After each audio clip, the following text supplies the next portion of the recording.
Hey guys, welcome back. It is your favorite Gimp of the Limp, and I'm here with a special one for you. I'm actually here for you twice because I have already recorded this once and my camera crapped out and did not save it. So I'm having to record it twice. We are reviewing Blood Bowl 3 by Cyanide Studios. This game, strangely enough, I actually got a code for it.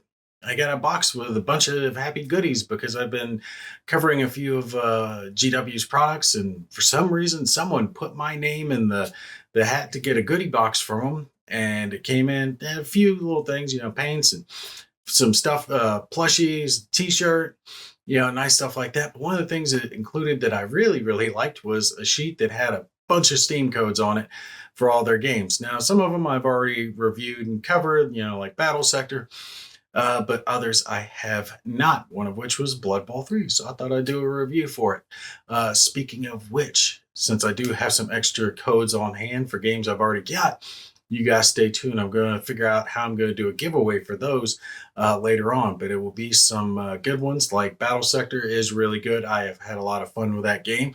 So if you'd like to win a code for that, stay tuned to the channel. So when it comes to Blood Bowl 3, I'm going to make this a relatively quick review. Is the game good? Yeah, it's Blood Bowl. Blood Bowl's a fun game. I've played it since I was a kid. Absolutely loved it.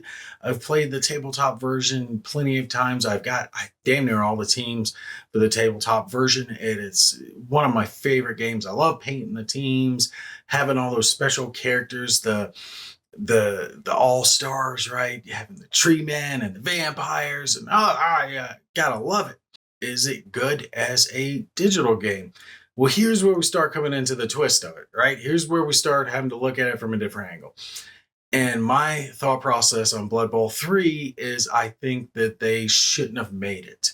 And it's not because I don't like Blood Bowl, but it's the fact that Blood Bowl already exists. And I don't think there's a big enough difference between Blood Bowl 2 and Blood Bowl 3 to warrant Blood Bowl 3. Yes, Blood Bowl 3 has better graphics. It's a little more updated. It's got some cool videos in it, all that good snazzy stuff. But Blood Bowl 2 is still serviceable. And not to mention with Blood Bowl 2, I already own it, and I already own all the teams. I've been able to buy that as a bundle for like $5 way back when.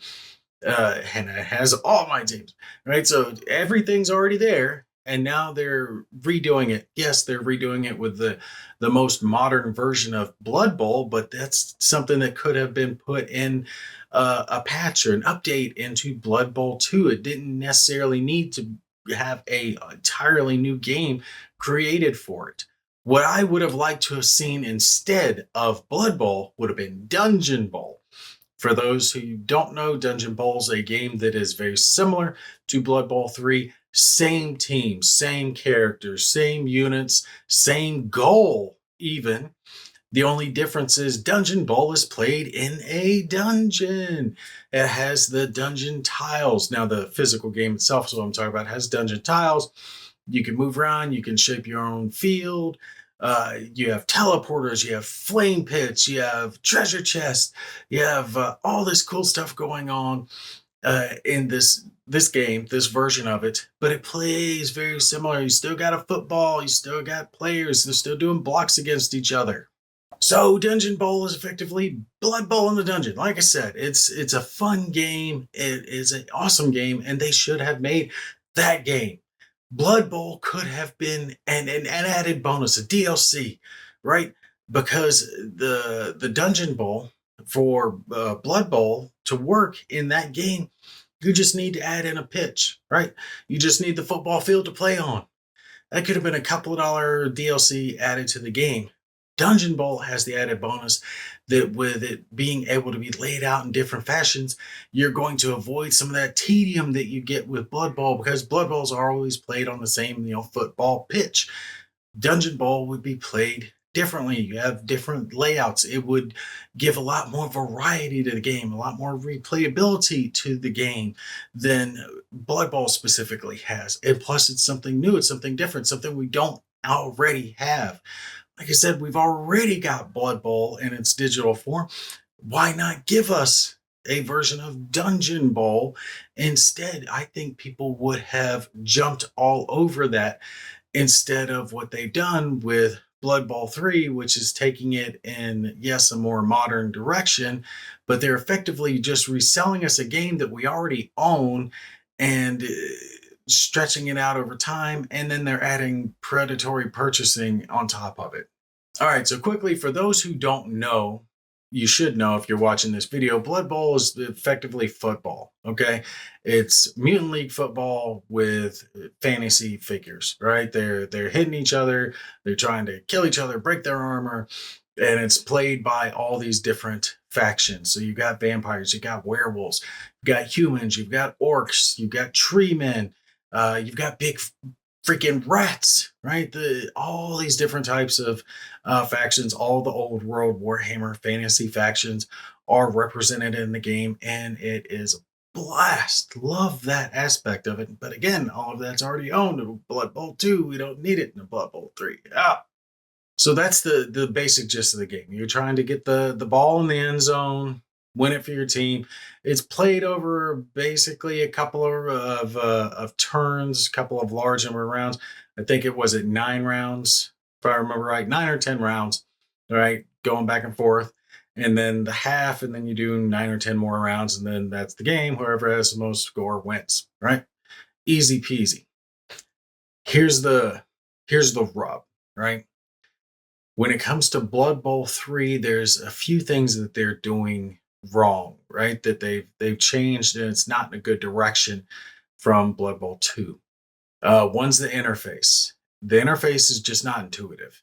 I don't mean necessarily just the game interface, playing it. That actually was less of a pain in the butt than the menu interface. The menu interface, when I was setting up the game, it showed down the bottom right. You press the right click on the mouse to go back. Well, I ended up creating the same team 3 times because when I would click back, instead of just taking me one step back from what I've been doing, it would bring me all the way back to the main menu. So I'm creating my team. I've picked the faction I want. I'm starting to pick the players. I'm looking at formations or whatever the case may be. And I click to go back, and it takes me back to the main menu. And now I've got to start that process all the way over again. Right. But on top of that, when you were setting up the team, or it didn't matter what you were setting up, whether it was the team, creating your own, creating a competition, trying to set up your own league, whatever it was, nothing really felt like it was in the right place, right? Usually you look at certain places on the screen to find certain buttons, right? And you'll look down to the bottom right for a next or a continue or a save or a finish. Usually there's some type of button like that that will finalize or take you to the next step of whatever you were trying to do. And for the life of me, I just couldn't find it. It never felt intuitive. It took me forever to get through the create a team screen to create one team, because as I'm going through it, it really just didn't take me to the next step. It was not flowing naturally like you would expect. You had to kind of figure out where on the screen you need to click. For example, I was setting up the formations because you can set up the automatic formations for your team for the offensive line, the defensive line. Okay, great, cool. Except when I set up the thing, right, the formation I wanted, I'm looking like, where's the damn button? And I couldn't find it. The first couple times I did it, I would just click to go to something else, and it would pop up with a little menu like, you're leaving this. Do you want to save your choices? Yeah, I want to save my choices. Turned out I finally found it up to the upper right next to this little formation menu was a tiny little save button that wasn't colored much differently than everything else. And it didn't stand out. It wasn't intuitive to look there to save it, right? So now I knew where it was. Great, that works. But even in game, when I was setting up my team, right, I was putting them out on the pitch, and it put it in the general formation. But then I could kind of tweak it around, get them in the right spot. Once I got them done, I'm like, okay. Usually there would be something big in the center that says, yeah, finalize, or down to the bottom right, continue, or finalize setting your team, whatever. There wasn't. There was nothing. And I finally figured it out. At the top center of the screen was end turn. And it was still end turn, And I'm like, is that it?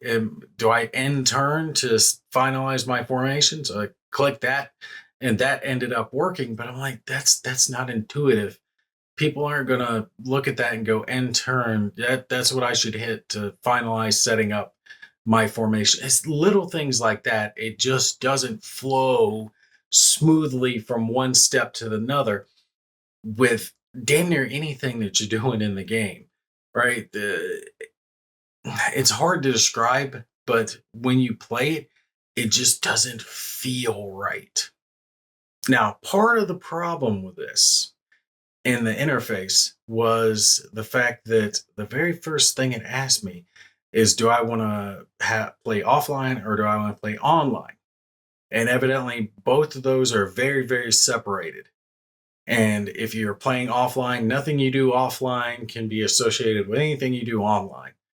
Okay, fine.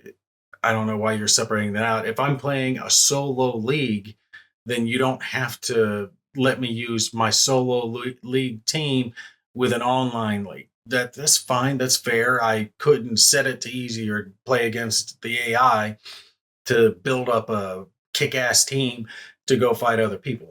It's fine, no problem. I don't think you need to separate the two to do that, but to each their own. Here's the problem. I figured it out later on in association with the predatory pricing thing that I was talking about. The fact that the Brutal Edition comes with 1,000 of their online currency, the Warp Stone crap. And I'm looking and I can't find it. And I know the Wood Elves just dropped. I can't find them.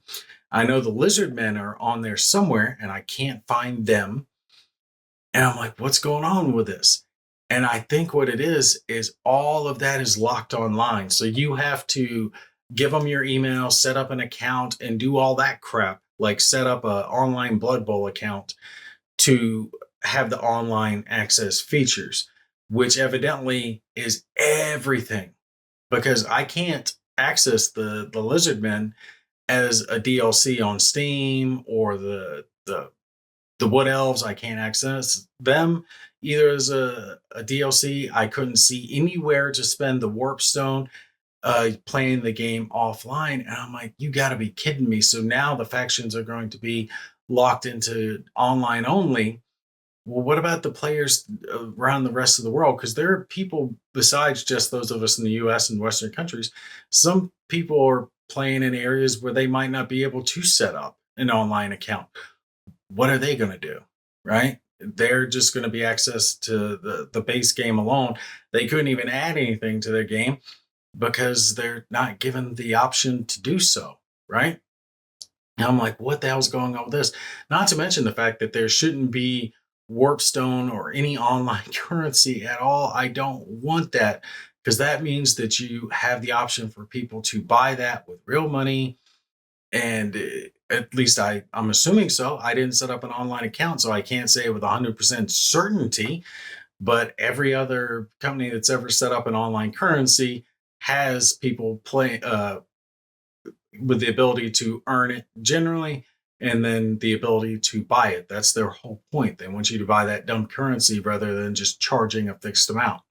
And that just jumps right back into the fact that the game doesn't have all the factions that we already had.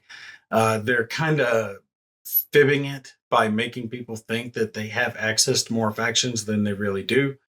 And what I mean by that is that they've got like multiple human teams or multiple orc teams.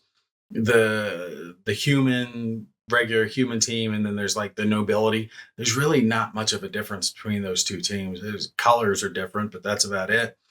Orcs, and then the black orcs. Yeah, the black orcs might be just a little different, but really, are they that different? Because you can have black orcs on the orcs team anyway. uh, they did stuff like that that made it appear like there were more factions in the base game than actually were in the base game. And then you've got these seasons that are stretching on for the remainder of the year. They're only dropping one faction with each season. There's going to be 4 seasons from what I could see from their roadmap, which means at most 4 factions added to the game this year. And I can only cross my fingers and hope that my favorites are one of them. But there's a slew of other teams that they need to add to the game that aren't even anywhere near to it yet. Way more than 4. It's going to take them at that rate forever to get all the factions added to the game. It's just it's sad. They don't need to have online currency. They don't need to uh, be locking teams behind anything. They definitely don't need to be locking teams into online only. That is horrid. There are people out there. I have the option to set up an account. There are some people that probably can't, right? Like I said, we are not the only people in the world, and some people might not be able to do that, and they're going to be restricted. And I don't like being restricted to being forced to set up an online account to be able to access any of the newer factions. Like I said, Lizard and Wood Elves, I still nothing. I never even saw them. I could not find them in the game anywhere to get them. Maybe I missed it. It is possible, but I looked. Maybe the messed up interface is the reason I couldn't find it, but I don't know for sure. Ultimately, when it comes down to it, is Blood Bowl 3 a bad game? No, it's not a bad game. It is a good game because Blood Bowl is a good game. So it's standing on the shoulders of its mechanics. The board game itself is excellent. I've always loved it, and that makes the video game good. But the things that they could do to make the video game worse are the choices they pretty much made. For the most part, everything plays pretty well. The actual game itself, being able to move your I almost said troops, but your players across the pitch, perform your blocks, how all the rules play out, trying to get your teammates to surround an opponent to gain those extra strength bonuses, great, all the special skills, all that stuff works really, really well. So if you want to play the game Blood Bowl, this does that very well. You just have to understand that you can have some drawbacks. You're going to have to set up an online account if you want all that the game has to offer. And you're going to have to wait and hope that either your team's already in there or that they do add your team to the game. Like I said, my top 3 favorites aren't in the game yet, and I'm just hoping that they are added. Which, when you add it all together, it makes this a wait for a sale than a must buy. Anyone who is a super Blood Bowl fan already has this, which means more than likely, if you're watching this video, this is going to be a wait for a sale for you. Wait for all the factions to be added. Wait for them to finish out their milking this cow. That way, Steam will put it on one of its summer sales or its winter sale or whichever, and you can get the game with all the factions at one efficient price, right? I think I got Blood Bowl 2 with all the factions of the game for like $5 or $10. I forget what it was. But the game had been out for a little bit and they did it on one of their big sales. I think Blood Bowl 3 would be worth going down that line. For most people, you can wait and get the game when it goes on that big, big, big sale. So you can have everything without trying to do it piecemeal. The way they're doing it reminds me of like Paradox Games, where they've got just this massive list of DLC for their game once they're all said and done. And it makes the game cost something like $100, $200 if you add in all the DLC, which isn't worth it for the game. So you have no choice but to wait for it to go on sale. And I hate to say that because, like I said, the Blood Bowl game, the game itself, the core mechanics are excellent. I just think they would have done better if they had made Dungeon Bowl versus Blood Bowl and just have Blood Bowl be an extra little DLC for it. Man, that would have, I'm telling you, I think that would have sold so much better than a mediocre Blood Bowl 3. Anyway, that's going to be it for me. Like I said, you guys stay tuned. I do have some giveaways coming up for a few games. Battle Sector is going to be one of them. Love that game. It was really, really good adaptation of Warhammer 40,000 down to a digital game. The tactical aspect of it, it plays really well. I've done a review of the game. Make sure you go check that out. But I'm going to be doing a giveaway on that one and a couple others. So you guys stay tuned for that. Anyway, this is going to be it for me. Y'all take care, and I will catch you in the next one.